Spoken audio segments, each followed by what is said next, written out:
Hi, this is the Old Guy Worldview.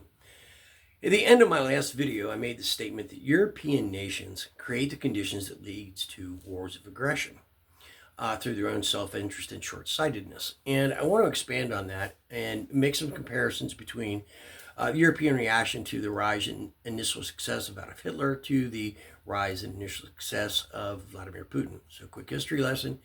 1933, Hitler comes to power. In 1935, he announces German rearmament, which is in direct violation of the Treaty of Versailles.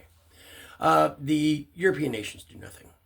Emboldened by this, the following year, 1936, Hitler sends troops into the Rhineland. Now, the Rhineland is a part of Germany along the Rhine River. It's heavily industrialized, but again, the Treaty of Versailles said no German troops allowed there. German staff, military staff, was aghast at this. If the French were to react in any way, the German army that they sent in there, a handful of battalions, would have had to retreat immediately, and it would have been a humiliating defeat. But Hitler sensed weakness on the west, and he was correct. Again, they did nothing. The French felt secure behind the Maginot Line, which didn't turn out very well for them.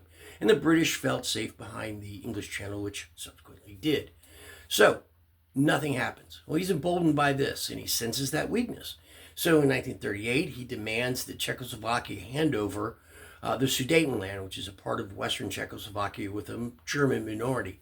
And if they don't, he's going to go to war. Well, the Allies, or the European countries, the Western European countries, were not prepared to go to war. So the British and the French got together without consulting the Czechs and decided to give it to them. So, as we know, Chamberlain goes to Munich, he signs the Munich Agreement. Very famous picture of him getting off an airplane, waving a piece of paper, saying, "Peace in our time." Well, of course, later that year, Hitler went ahead and took the rest of Czechoslovakia. He invaded. The Czechs realized they'd already lost their western defenses. They had no allies. They didn't even put up a fight. By 1939, feeling emboldened, he invades Poland. September 1st, 1939, and September 3rd, British and French declare war on them. Interesting historical footnote. On September 17th, the Russians invaded Poland from the east. It was a prior deal with the Germans to split it up. Nobody declared war on the Russians. Why is that? Well, Hitler had publicly stated many times what a concept called Lebensraum, or living space, that he had to come to the east. And the British and the French figured that eventually he would turn on the Russians to head east. Why declare war on somebody who Germany might attack when you might need him as an ally? So go ahead and let him. It's okay, they invaded Poland. So anyway, the war began, and it became from September until spring of the following year, 1940, it was a fake war, the phony war, the Sitzkrieg. The British and French did nothing. The British did send the BEF to Europe. And then the Germans attacked the West in the spring of 1940, and we know what happened.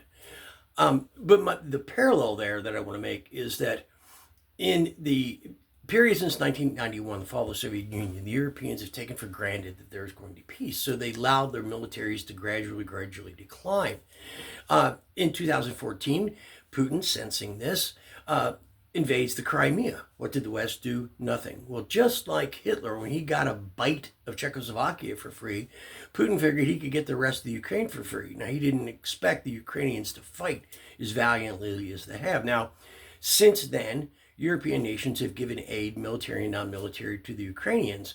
From a military sense, certainly the Warsaw Pact countries, or ex-Warsaw Pact countries, who know what it's like to be under the Soviet thumb, have supplied the most.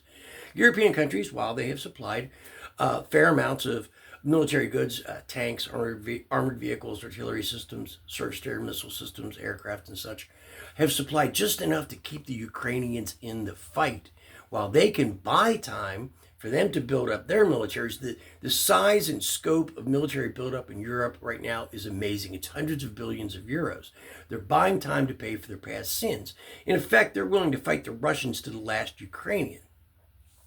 And when I think about this, you have to think about the old story of the three little piggies and the big bad wolf. And I think of the Europeans as the three little piggies. Two of the little piggies, according to the story, wanted to dance and sing all day, so they built their houses shabbily out of straw, and the other built it out of twigs. And the big bad wolf just came right in when he saw that. It was only the third little piggy who built it out of brick that was able to survive. The Europeans now are trying to build the house out of brick that they should have built out of brick to begin with. Anyway, that's the Old Guy Worldview. Thank you.